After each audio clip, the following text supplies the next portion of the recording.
আসসালামু আলাইকুম। আজকে রাজহাঁসের বাচ্চাগুলোকে তার বাবা মায়ের সাথে ছাড়লাম।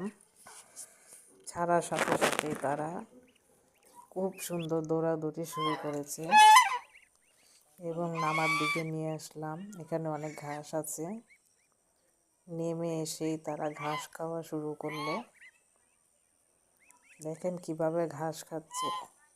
তো বাচ্চাগুলো হওয়ার পরে, ফোটার পরে আর কি, আমি আলাদা করে রেখেছিলাম, যেহেতু বাচ্চাগুলো একদিনে ফুটে নেই, 2 থেকে 3 দিনে ফুটছে। দেখেন কিছু বাচ্চা ছোট, কিছু বাচ্চা বড়, এগুলো 2-3 দিনে ফুটছে। তাই আমি ফুটার পর আলাদা করে ফেলেছিলাম একটা খাঁচায়, সুন্দর করে বাল্বের আলো দিয়ে রেখেছি তা ওদেরকে, যাতে তাপগুলো মায়ের শরীরে যে ঘুমটা সেটা যেন পায়, বাল্বের আলোতে শরীরটা গরম থাকে ওদের। এভাবে আমি কয়েকদিন রেখেছি। তারপরে আজকে প্রথম ওদেরকে আমি বাবা মায়ের সাথে ছাড়লাম।